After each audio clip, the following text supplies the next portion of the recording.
new faculty orientation. They received some good questions and wanted to give the opportunity for some follow-up. But I'm very excited to have Dr. Hunter and Dr. Stevenson, who will be joining us via Zoom this afternoon to deliver our content. We've had many conversations about who we are as a university, our identity as a university of opportunity, and the many ways that we employ teaching and learning techniques to best support and educate our student population. This session really focuses on where we're going and where we're headed. Retention and progress to graduation is ingrained in so many aspects of what we do here in the Faculty Center for Teaching and Learning, and what we do to prepare and to educate our students. And so I'm incredibly appreciative of Gil and Erin's time today and joining us for our seminar this afternoon. I think they'll have some great content for you, specifically focused on the ways that we're supporting our first generation students. So you might have some ideas referring back to our early days at NFO, but also some of your experiences in educating our students. And so with that, Gil and Erin, thanks so much for being here, and I'll turn it over to you. Absolutely. Well, Erin, your name's on the screen first, so you go ahead and introduce yourself first if you want to. Sounds good. I'm Erin Stevenson. I'm in the Department of Social Work, the program director for the undergraduate studies. And I got involved with the first generation work group when I started here at EKU as one of the first things. I think Gil brought it up somewhere, and I think it was an NFO. And I got involved and have just been passionate about it ever since. So I'm excited to talk with you all about it today. So thanks. And so I'm looking at Brad here because Brad, she's a little quiet. Yep. Is that what you're working on? Check your mic if you don't mind, Erin. Do what? Oh, good. That might be. Is that better? You're a little quiet in the room. Yes. Sounds good. Is that a little bit better? I know, I'm kind of These things. need to use my teacher voice, right? Maybe if you've got it in you. Yeah. Yeah, definitely getting better. So, well, I'll go ahead while Brad's working on that, and there may not be any change needed, but I am Gil Hunter. I know some of you, and I'm hired. I'm proud that I hired a few of you here. So I was interim dean of the College of Education and Applied Human Sciences last year, but before that, and then once my dean period ended, I moved back into my role as assistant vice president for retention and graduation. I'm also a faculty member in the English department. I'm in my 18th year here at EKU and my 6th year in the AVP role. So I have no formal training on retention and graduation, but a whole lot of on-the-job training since I moved into this role. And it really revolves around a passion for student success, student engagement, and especially the social mobility aspect of what EKU does uniquely well. And that's part of what we'll be able to talk about today. I would advance the slide, but Brad is deep in the bowels of Zoom here, so I'm not sure what's going on. Yeah, you okay? We good? Oh, you got it for me. So Erin, you're walking through what we're gonna do. Yes, sounds good. So today we want to first talk about we're going to define first generation for you because there are lots of definitions of it and lots of different ways. So we'll talk about that. We're going to talk about some of the common challenges that we have seen and heard from our first gen students, and then have some perspective directly from the students. We're going to talk about how to identify these students in the classroom. And we have some data on what are the biggest things those students are facing. What do we need to keep an eye out for? And what are some of the checkpoints that we can use along the way to help ensure those students don't fall through the cracks? We're going to talk about how faculty specifically can support our students, and then any campus resources that we have. So got a lot to get through, but we will hop right on through it. Absolutely, we do have a lot to get through. And Rusty did tell me this morning when I had a brief meeting with him that we are what stands between most of you and fall break. So we promise to be finished by 5. Okay, yeah, just joking, just joking. Immediately. Just kidding. All right, so we will march forward there. Hopefully, Brad, that gets us. Nope, I'm not in control. Oh, good. I don't know. Well, I don't know who did it. Maybe you did, maybe I did. Yeah. But Erin, you want to start by talking about the First Gen Task Force? And I may ask you what you do.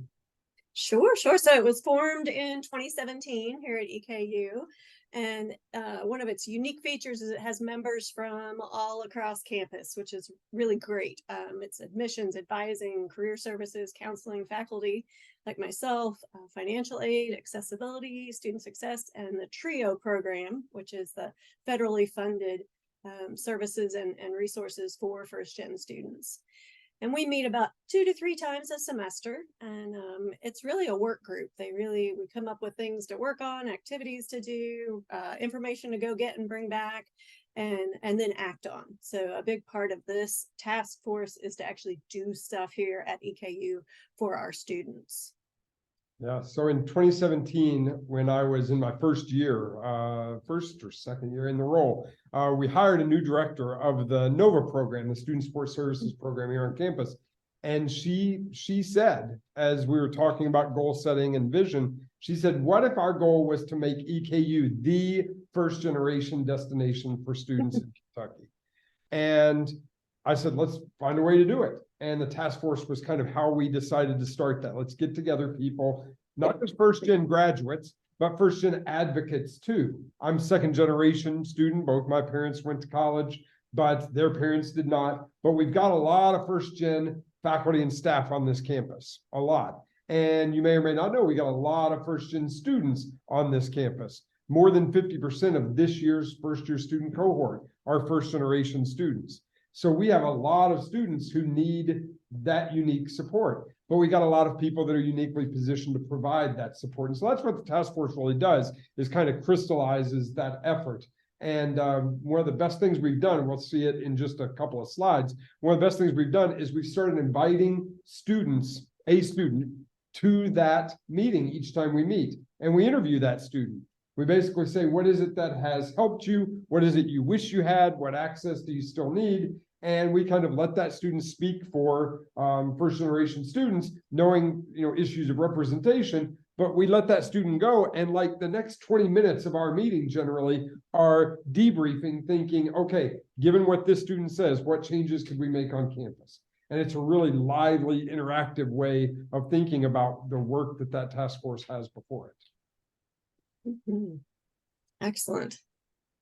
And these are a bunch of the initiatives that have actually, I said that we do stuff. These are some of the things that we have worked on and through.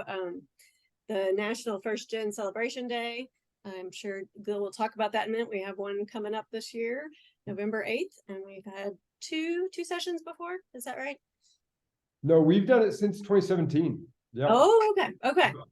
I've been to 2. That's my. We have the First Gen Forward Institution status through NASPA, which is quite prestigious. We have the Tri-Alpha Honor Society, which is specifically for first gen students, encouraging their academic success.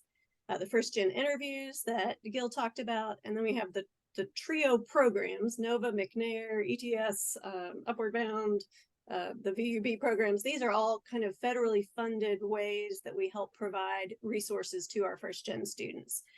So lots of great opportunities. We have a first gen living learning community, which is really neat. And then there's our EKU Gen First Conference. Yeah, we do that Gen 1 conference. And this is what Erin was referencing that she's been to twice. This will be our 3rd Gen 1 conference. So in 2019, we did a faculty and staff facing conference. If you're interested in supporting and the success of first gen students, we're going to do a conference. We had about 260 people that came over to Perkins, did that conference. It was great success. 2019. Okay, so then COVID happened, and that helped us decide, we're going to try to do the conference every other year. The fatigue of putting on a conference helps too, of course. So 2021, we did it again, but we did it virtually. It did help us kind of expand our reach. We had more, instead of a regional conference or a state conference, we really did make it national. We had our keynote speaker from Arizona. And so that was useful because she just zoomed in and everybody joined on Zoom. Zoom fatigue had really set in by November of 2021. So we had a smaller group because it was national and because it was online, but we had about 95 people that participated. And each time we've done it, people have asked us, well, what are you doing for students? And every year, that National First Gen Celebration Day, we do something for students. We've done a range of things to celebrate first gen students. But we took that question, that loaded question, to heart. And so this year, what we're doing, November 8th of this year, over in the top floor of Powell, we are hosting for the first time a first gen student facing conference. It is only for EKU students. It's going to be for 275. That's what we can fit in Powell. It's going to be 275 first year, first gen students. And the way we're approaching it is it's kind of an orientation reboot. Okay, so when students come to orientation in August, they don't really know what they don't know. Well, our thinking is by November 8th, they know the questions to ask. They know where the gaps are. And so what we're doing is filling the day with sessions that kind of speak to them where they are in that moment. We're trying to help them finish the semester strong, learn from mistakes during the fall to apply new lessons to spring, best practices basically that we're cobbling together. And the one thing we're trying to do is fill that day at every time slot with at least one student panel. Because what we're learning over and over and over again is students want to hear from successful or experienced students.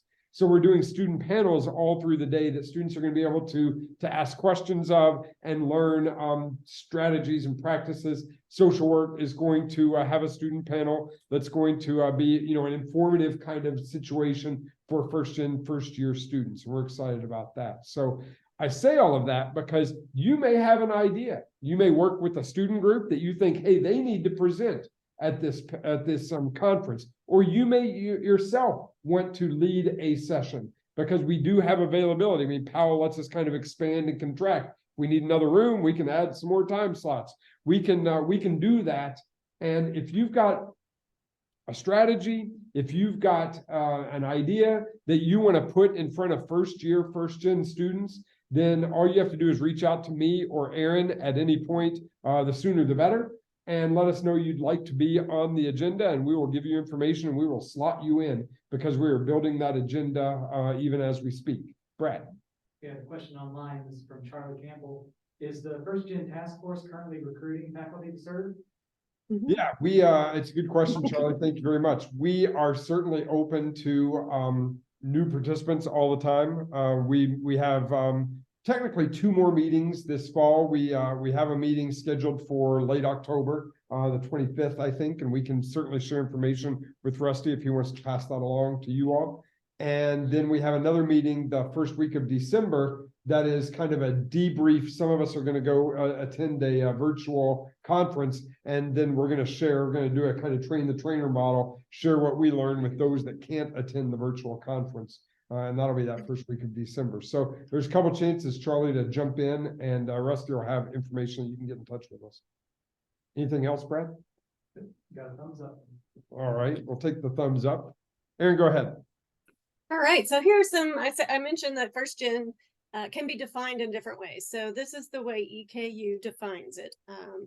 For EKU, we say neither parent graduated with a baccalaureate degree before the student's 18th birthday. So according to that definition, I am first gen. My father only has an associate's degree. My mother does not have a college degree. So I am also first gen. The TRIO definition is slightly different, and this is because of federal funding, right? It's an individual with both parents did not complete a baccalaureate degree, or in the case of any individual who regularly resided with and received support from only one parent, an individual whose only such parent did not complete a baccalaureate degree. And that's we often have lots of foster care students that were in that category.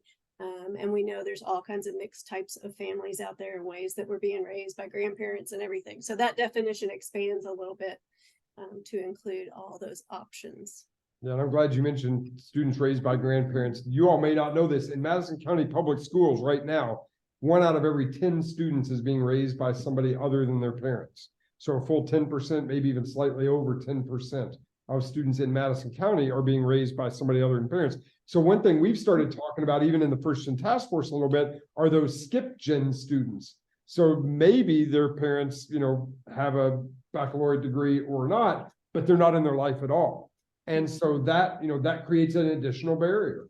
And students may say, I need to go to somebody for support. That's what first-gen students often lack, is that home support. Well, the person they have to go to is also an entire generation removed from college, if they went to college. And so that, that can be just as debilitating to a student's kind of confidence and comfort in engaging in college as a first-gen student. So that's something we're paying attention to as well. Yeah. This is me now, Erin. I forgot where we broke off. I think so. Yeah. All right, I'll take this one then. Yeah. So I mentioned that we interview students about kind of their barriers, and a lot of times it evolves into a conversation about their grit and resilience, what helps them be successful, what helps, especially those students who have found a way when other students don't find a way. And this list, I don't have to read all of that to you, but I don't think there's anything surprising there. These are the things that first-gen students cite as their biggest barriers to success in college. Each of those is unique, but then cumulatively, because they're not all standalone for a student, cumulatively, that creates a barrier to retention. Students don't stay in school because these compound and they can't find their way through. Now, we have sources of support for every single one of these on this campus. But first-gen students often don't know how to navigate campus infrastructure to get to those sources of support. And so that's what we're trying to do with the first-gen task force and situations like this, is build a critical mass of people who become what we like to call expert referrers. Okay, so when a student comes to you in class or an advising appointment or whatever it might be, and presents this barrier, this issue that they're struggling with, then maybe you can help, maybe you can't, but you know where to direct that student. That's what we're looking for, is that not every faculty member is going to be able to, you shouldn't be the mental health counselor, okay? But you can certainly get the student in front of the counseling center, or whatever the case might be. So in these interviews, we hear these kinds of things, vocabulary. We've had students tell us, and these are direct quotes from students, I've had a lot of classes where it's assumed that everything is common knowledge.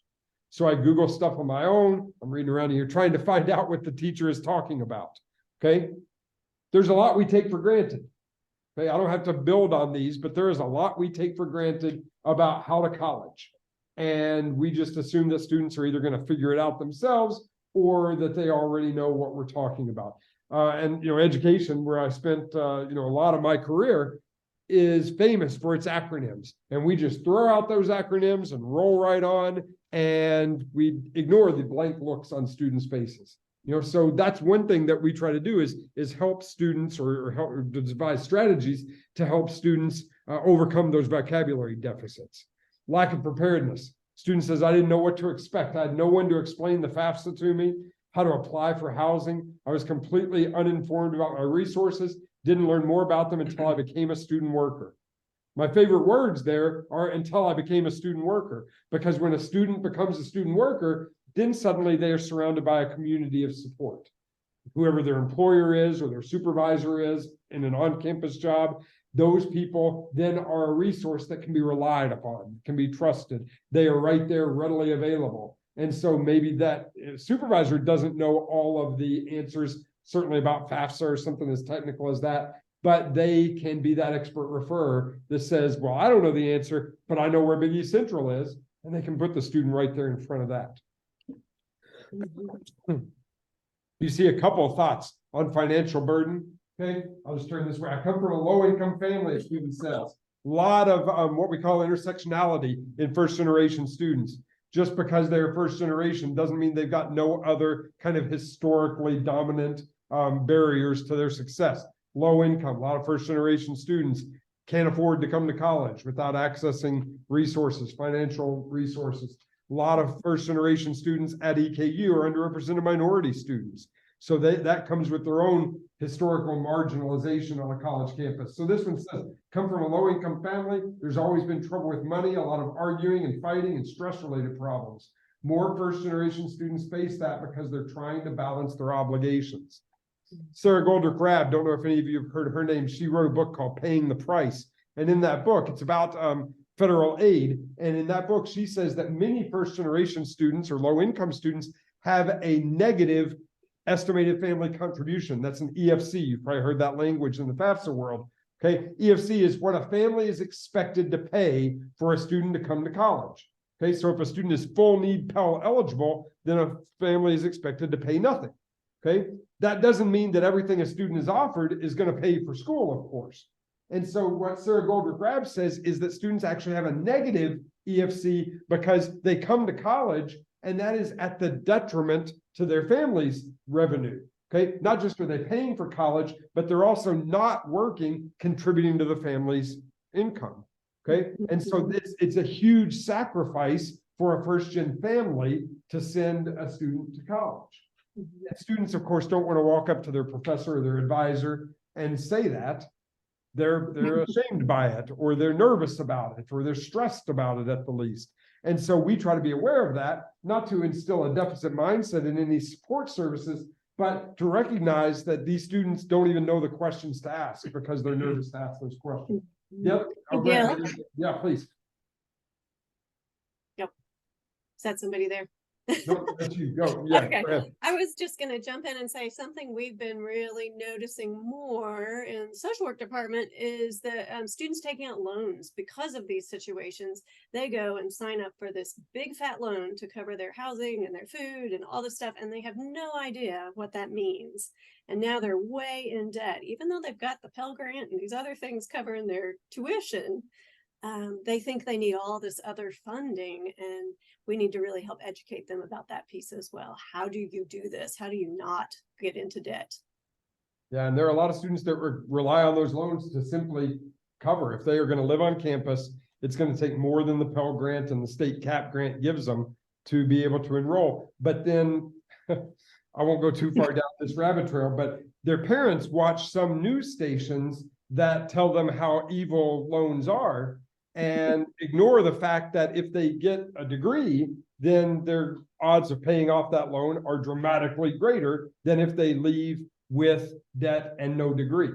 And so, we try to counsel students, and I don't do that, but Big East Central does that, financial aid does that, to say, okay, these are the loans you're going to take out, but here's your major, and here's where those loans are going to be able to be paid off. So we want students to make wise decisions about that stuff. Good. The other one says, all my friends in college come from middle and upper class families. Even in my immediate group of peers, I didn't have representation, so it was hard to relate.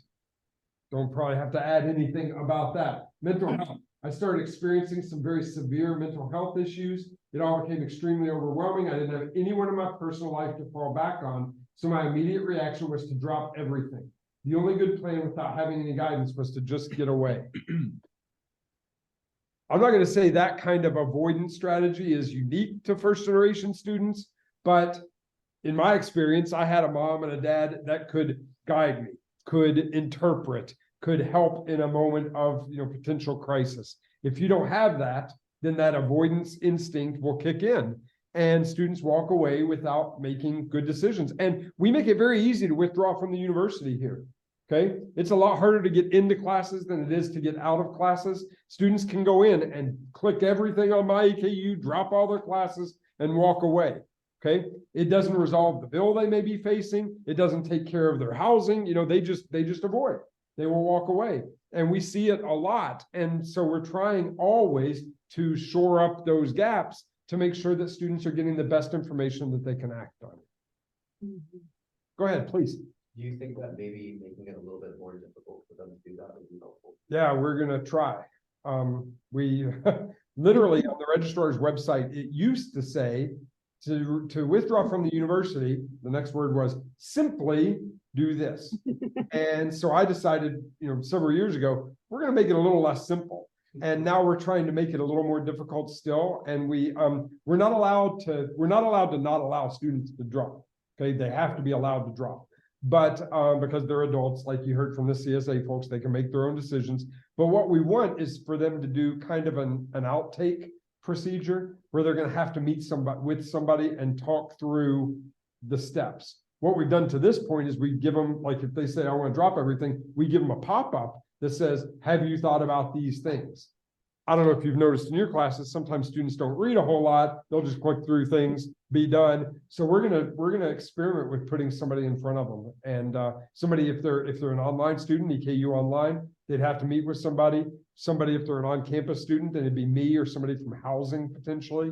And then you know, if they're a graduate student, that's somebody from the graduate school. Obviously, it doesn't happen as often with the graduate programs, but does happen some.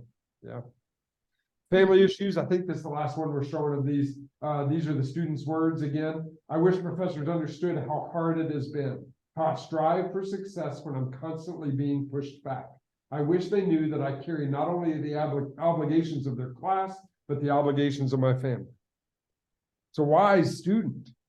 You know, there's wisdom in that, and there's reality in that. And I don't know, Rusty, did you all go to the service region? Do I remember that? Did you all? No. We bring people in. Okay. Regional campuses. Okay, yeah. So you all are aware, especially those of you that are not from this area, that 5 of the 10 poorest counties in the nation are in our state-defined service region. Okay, so we get a lot of students that come to school here, and they face a lot of pressure to come back home. First week of classes, I was on the phone for 35 minutes with the mom from Pikeville. And she said, I told my daughter, she was mad last night. I told her I'm going to be there at daylight to pick her up, because her instinct was, I'm just going to bring my baby home. And I said boldly, I thought to the mom, well, good news. It's 8:45. We've been on the phone for almost 30 minutes. Sun came up an hour ago. You're not here. So I'm going to interpret that to mean that your daughter still has a chance to stay at EKU. And she acknowledged that was a fact, that she had delayed, she had hesitated. But she knew she wanted to talk to me because she wanted answers to the mistreatment of her baby, all because her baby had gotten a parking ticket. And so, you know, we don't know what barrier is going to present itself, but they constantly appear and reappear. And so that's kind of where we pick up, is with this thought that we have to be aware that the students are facing pressures back home as well. Anything to add to any of that? That's great. Leads right into the survey. It's perfect. All right, let's go forward. I think, yeah, we talked about that one just now. Yeah, so go for it. So to better understand some of these things, after listening to these students come talk to our task force as well, we decided to do a little survey of undergraduate students. And this was in spring of 2022. Did a broad survey, had a great response rate. 1,047 students completed the survey. And they were students from across all years. So we were really trying to understand who our first gen students were and some of the needs that they have. I'm trying to change it from here. Oh, yeah, I got it. Oh, you're good. So 2 of the things we looked at in particular were a social provision scale, which looks at their perception of the level of support that they have in their life. And that's kind of an important thing. We were looking at first gen students compared to the non-first gen or the continuing gen students. And if you look at the scores there, you'll see there is a slight significant difference there in first gen having less support than the continuing gen students, which is kind of what we've been hearing from the quotes of the students as well. So that fits. And then we also looked at grit scale. I don't know if you all have seen the grit scale before. It was used first with military, trying to see what helps people stay in and put up with all these challenges. And so we used the 8-question grit scale in the survey and found that our first gen students had slightly more grit, not significant, but if you look at the numbers, just a little bit more grit. And that seems to maybe be the fact that it takes a lot of grit. It takes a lot of resilience to be able to stay in college and overcome a lot of these challenges that they're facing. All right. So we asked a lot about some of the things that might have might be issues for them. So stress, obviously, looking at their stress in the work-life balance. This first gen students had much higher stress levels compared to our non-first gen students.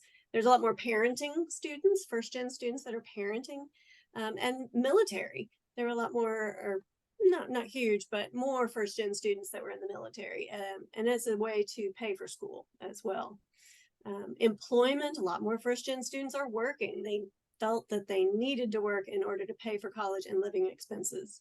And I wish we had asked about sending money home to other people, but we did not. Over half of these students are working while they're taking classes, not just in the summer. And our first-gen students are working on average 25.5 hours a week, which is a lot, right? The financial responsibility also, we did ask, are they responsible for other family members? So this could be in their household here in town. It could be in the parenting, housing, or sending money back home to family. So, but 21% of our first-gen students were financially responsible for other family members, in addition to trying to be a student. And then we were trying to get a sense of, this is something the task force wanted to know more particularly, is what are the resources that our first-gen students are using? And we need to dig a little more further into this over time. But these were campus students that answered this, not our online students. So you'll notice that things like the food cupboard was used more by the first-gen students. The living learning community was not used as much. I'd like to see if that has changed some as we've advertised that more. Honors program, they're not in the honors program very much. Not using Nuo Studio as much as the first-gen students. Less than half of them are using that. Nova, which is of course only for the first-gen students. So, but only 10% of those that identified a first-gen said they were in the Nova program. So maybe reaching out more to them could be helpful. The Student Success Center, about equal use there. And then campus recreation, I thought was kind of interesting. So about 44% of the first-gen students compared to about 60% of our non-first-gen are using campus recreation. Probably because lack of time, while they're working a lot more hours, I don't know, but I thought that was a little interesting. So just a little peek there of things. So I'll take back over here and talk about retention. And so for those of you that that understand or don't understand, I'll say how we calculate retention. We look at students' enrollment or registration for the upcoming semester as our indicator of retention. So we look at fall to spring and then fall to fall. So we lock in a cohort that happens around October 15th of every year. So students that are still withdrawing are not in this year's cohort. Okay, but once that October 15th snapshot happens, then that population is what we track for the next 6 years. Okay, so we're responsible for reporting on student retention and then graduation rates over 6 years.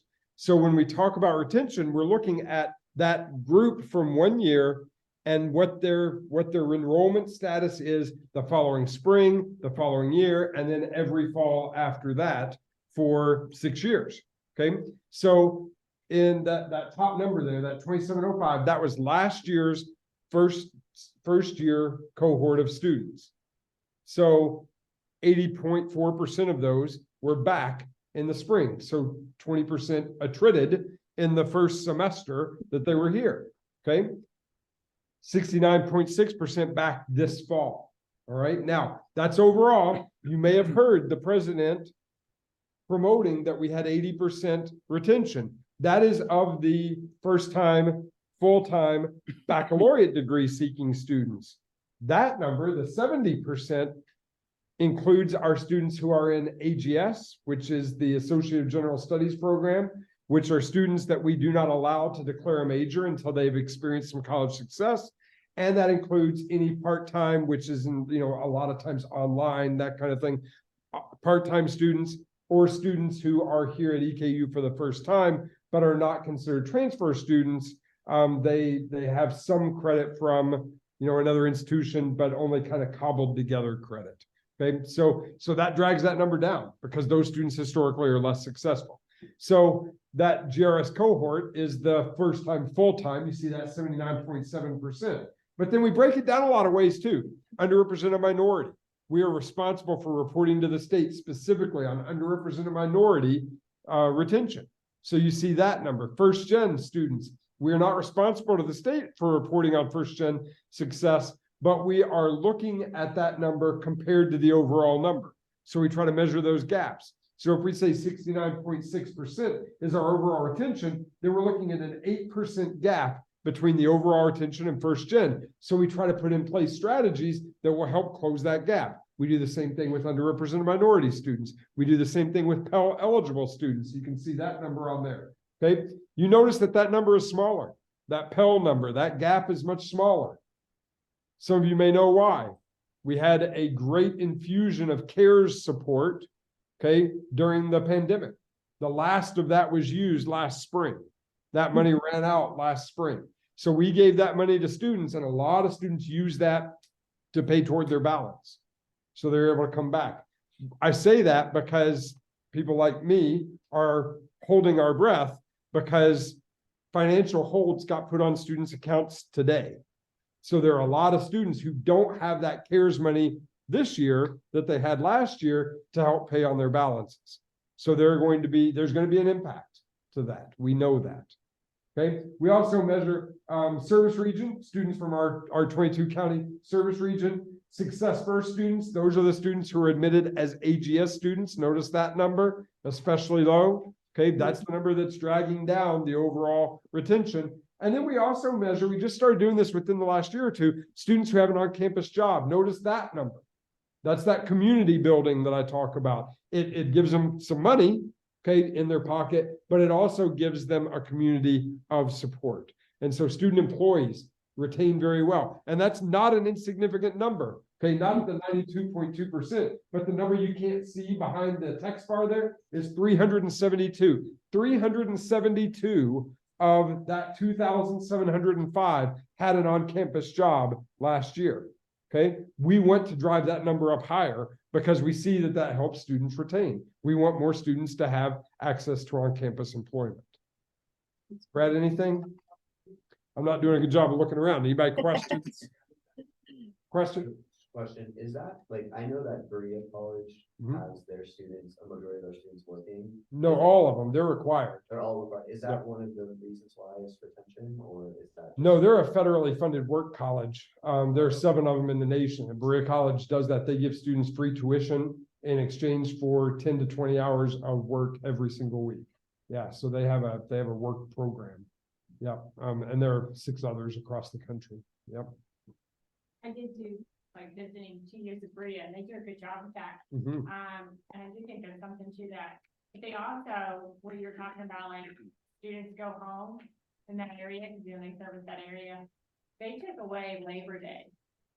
Just because students on campus at that critical time. Yep. Kind of. Yeah, I think it is too. Yeah, and of course we don't take away Labor Day because we have a very intricate balance of what's best for students, but also what's best for faculty and staff. And we know that if faculty and staff aren't happy and getting what they need, then they're not going to invest in students the way we need them to. So that's a tightrope to walk for sure. Yeah. Yep. Anybody else? It's probably good that we start school earlier. That's probably helping. No. I think so. Yeah. Yeah. The 6-week winter break is an interesting, test to some of our strategies though, because students go home and don't want to come back. Yeah. All right. So I'm not going to read through all this, but I want you to see, these are kind of the check marks, checkpoints, I guess I should say, during the semester. Okay. So we just want you to kind of be aware. Some of this you've already participated in. Okay. Early semester things. Maybe you did these, maybe you did them intentionally, maybe you didn't, but you can again in the spring for sure. Okay. If you are a first gen student, this is an amazing detail that students tell us. They want to know if you're a first gen graduate. Your first gen students in your classes want to know if you're first gen too. Okay. Now, what they don't want necessarily is to identify that they are first gen out loud in front of the whole class, but they often want you to know. And so something like, I'm first generation graduate. If you are too, come see me sometime in the next couple of weeks and let's talk about that. They want that invitation. We've been told by many students that they want that invitation. They don't want to be outed, but they want to be included. Progress reports and check-ins. Okay. I don't know if you check in, you use progress reports. I assume we had 98% participation in progress reports as a university. So I know you're doing progress reports. Okay, unless you're the 2% that didn't do it, but I hope that's not true. But you can do your own version of that as some kind of exit step, just asking, how are things going? If you know which students are first gen students, then you can kind of pull those out, see how things are going for your first gen students, follow up with them as you need to. You can follow up with every student, any student, of course. And then asking that, what questions do you have about the class or about EKU? Again, at the 4th week mark, then students have kind of figured out what questions they need to really ask. You know, I'm good about doing that during the 1st week, but students don't know what they don't know. Okay, 4th week, they're going to kind of have figured out, well, this is what I should have asked about. I'm glad you give me a chance to ask. That kind of thing. 3rd, connect. I did a session, I don't know if any of you came to it. I did a session on mental health and well-being, specifically what students expect of their professors. You may not know this, but they did a national survey of students, 3,500, I think, students. And they asked them, who is responsible for checking in on your mental health while you're in university? And 48% of students said that the most important person to check in on my mental health is my professor. So yesterday I had a concern about a student who was a midterm, and I came from a university where it was very easy. If I had a concern about a student, it was very clear, you hit one button. Yesterday I had to navigate on my own through the loop, and honestly, I still don't know if I did it right. So just in terms of, you know, being able to manipulate that system, I don't know if it's just me or not, but it would have been more helpful to me to be able to just real easy. Because I don't know if you've ever done it. It was a lot. I mean, there were a lot of things that I had to go through, and still, I think I did it right. So yeah, so you give me 2 things that we can follow up on, because I've been responsible for refining the loop. I was the one that created the first iteration of the loop. And then when we moved everything in the world to Slate, then we have a new version of the loop that is through Slate. But I will take that feedback back, because one, a receipt that you have submitted that would certainly be helpful. You know, thank you for submitting this. It's gone to this person or this office would be great. But then a 1 button kind of refer. Yeah, you can't do it. I mean, those 2 systems don't talk to each other. Blackboard stands by itself, and that makes it kind of hard. What did you do a say it report, or did you do a? Yeah, I mean, because there is a difference. Just to make sure, hey, you know, that I do. Well, it depends on what kind of report you. It was a mental health. I just kept going through it and trying to follow. If it's mental health, then that's a say it report generally, and the say it report goes to the Dean of Students office. Yeah. Yep. But that's the reason I asked that clarifying question, is because the say it report is kind of reserved for those mental health, could be a danger to self or others, you know. Maybe I didn't do it right. It's not ringing the bell. Okay. You're saying say it, SAIT. Yeah, say it. It's Yeah. It's the one Laura discussed. Laura Vance, last session, but we could send a link. Oh, my nephew was in there. Okay. Then we'll send the link to that. Yeah. Okay. But Yeah. it's also, it'll be in your email anyway. But for concerns that don't rise to the level of a say it report, we have a Student Success Center referral report that, you know, it's kind of a similar form, but it just goes to the Success Center and then they intervene with the student. But that's when it's not, you know, not to a mental health level. So if you are. I just follow with my chairs. Sure, no, then yeah, she knows. Yeah. I have the website pulled up on the screen. I put that in the chat too. Okay, yeah, good deal, thank you. Yeah, so say it, and that's one of the new websites, but yeah, say it report is when you do have one of those kind of intervention needs, that especially that is time sensitive. We have a say it team. They are the ones that I'm not part of that, but they are the ones that will intervene, decide what's necessary. Our Dean of Students chairs that team, and they will, you know, they will intervene. They will do wellness checks. I've seen our Dean of Students sitting out there with students waiting for police to come. You know, I mean, a whole range of concerns can be addressed through a say it report. If you don't think a student is a danger to himself, herself, or others, or you don't think that it's a mental health concern that is time sensitive, then you can do a report in on the Student Success Center website. Okay, and that's successcenter.eku.edu. You can do that, and they will field that report and kind of follow up with the student, see if they need tutoring, see if they need help that doesn't rise to the level of a sale. Okay? That's the one we use a lot. I feel like I use that a lot around the fourth week or more, where Sure. you see them just kind of falling apart and something, you don't know what it is, but if you put in that student support referral, you get a message back right away, thank you, we got this, and then the student gets contacted really quickly to find out what resources do they need. So it's kind of a way of referring them to get connected that I really like. Good deal. Thank you, Erin. So we're almost finished. And so anybody else had questions? Nope. So we're almost finished. Oh, there you go. Yeah, let's see it. Did you ask anything in your survey about family involvement in the criminal justice system? It's a good question. That is a question for Erin, but I'm not sure she heard you, so I'll repeat it. Mm-mm. Did you ask in the survey anything about family involvement in the criminal justice system? No, not in this survey. We did not. Good question. Because I bet there's a lot. Just And based on yeah, and we have done a survey a few years ago now where we asked about their own or families' dependence on drugs or alcohol or experimental use with drugs and alcohol. We got a pretty good response rate on that survey as well. It was information we shared with university leadership because we don't do a lot for students in those situations. And so we've kind of advocated for increased attention to those students that have family members with dependency issues or themselves. We don't ask, we don't collect that information. And, it's kind of a gray area about how you do it or what you do with it. But we think it's important to ask those kinds of questions. Students want us to. We went through a whole generation, kind of after the early 70s, went through a whole generation where students said, I'm an adult now and I want to do what I want to do. You don't get to decide. And we have really, kind of ushered back in this parents expecting us to take care of their kids while they're here. And that's, it's a new way of educating, really, and we have to be aware of that.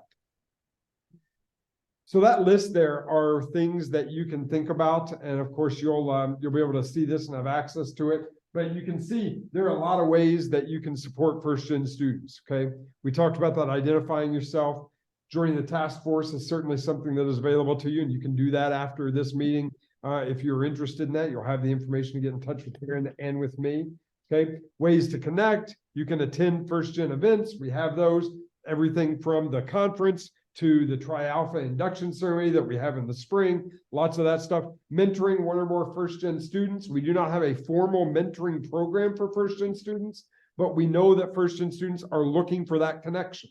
And so you certainly can make yourself available, whether you're an advocate or a first-gen graduate yourself, you can make yourself available to be a resource for those students. And I think you'll be surprised at how regularly they take you up on that. And then, of course, as I mentioned, you could lead a session at the conference that we're having November 8th. That would be great if you want to do that. All you have to do is let me know, and I will get you more information, and I will get you on the schedule. I know that because I'm the one that controls the Google Doc. The only Google Doc at EKU that Rusty's not in charge of. But I have to perform that, so it could take. That's our flyer for the conference. This is what we are rolling out literally after fall break, rolling this out to students. We are not trying to recruit real widely for the conference because it is limited to 275, and we have 1,500 just in the freshman class. So we're not too worried about, about getting that 275 number. It is limited to just EKU. It is limited to first-year students, and it's limited to first-generation students. So this is the information that we're sharing with them, and we're certainly excited to share it with you too, that there will be ways for you to be involved as we kind of go forward with it. So I wanted to make sure that we put that in front of you here as well. Erin, I think that's our last slide. Am I right? I think so. Yep. That's great. So I know we've gone over in time. I've seen people wilting because of the heat. But any other questions or comments? So you're good on time. Are we? Okay. Okay, good. Then you're liberated to ask questions or comments if you've got. Erin, anything to add? Just reach out to us if you have questions about any of this. I'm happy to connect you or talk about it and see what we can figure out. Absolutely. Brad, anything else in the chat? Erin did answer a question earlier. Okay. This is from Charlie. He said, referring to student success, is it better to inform the student that you're going to make that referral? Or is it best to refer them directly without that heads up? And then Erin answered, telling them about counseling center, encourage them to reach out. But I don't always say I've given their name to the support referral team. Sure. Yeah, I think it depends on which kind of referral you're making. You are, whether we like it or not, you are mandatory reporters. If a student lets you know something in an advising session or in your classroom, I talked about this, Brad, last time I was here and leading that session on student mental health. I brought this up and I was like, I don't like bringing this up, but it's amazing how often it comes up. After Virginia Tech, for those of you that remember that event, everything changed. And Rusty, I don't remember if you were here. Were you here at Virginia Tech time? Or were you here right after that? After. So the English department had a very come to Jesus conversation here at EKU after Virginia Tech happened, because the student who killed 33 people on Virginia Tech's campus had written about that kind of plan in his English class. And the instructor had essentially dismissed it as the ramblings of a madman and hadn't reported. And we kind of committed all together that we would not let that happen. And I think that's become kind of the national norm now. But then it also was followed by, we're mandatory reporters. If a student says something to you in writing or in an office meeting or in class, then you're required to report that. Some of you say, what does reporting mean? Well, a say it referral can be that. Okay. Reporting to your chair is certainly that alleviates your responsibility, that then puts that burden on the chair. Okay, that's the reporting structure we've got. And certainly you can always reach out to somebody like the dean of students or like me, because then we take that concern and make it our own. And we know exactly how to get it to the people that need to intervene in real time. So you do have that responsibility. And so if you're asking students to do writing, then we need to be able to read that writing and then act on it when we need to. And if a student says something to you, then you shouldn't dismiss it. You shouldn't be dismissive of it. And so the question then that Charlie's asking and was already answered is, there are times where that referral needs to happen and needs to happen immediately. And it is not unfair to let students know that you are a mandatory reporter. Okay, you don't owe them any secrecy in that moment. Counseling center may be different, but that's not our role. And so we have to abide by what is law and what is best practice. Anything else? And I'm referring mostly to that counseling center form too, where, it says, is this student at risk of leaving the university? What are the issues, assignment problems, financial, food, roommate. So it's more of those kind of, you've heard that they're having these issues and the counseling center will check in with them, Sure. Which is great. Yep. Brad, anything else? Anything else from anybody in the room? Thank you all for being here. Right. Yeah, thank you all so much. Sure appreciate it.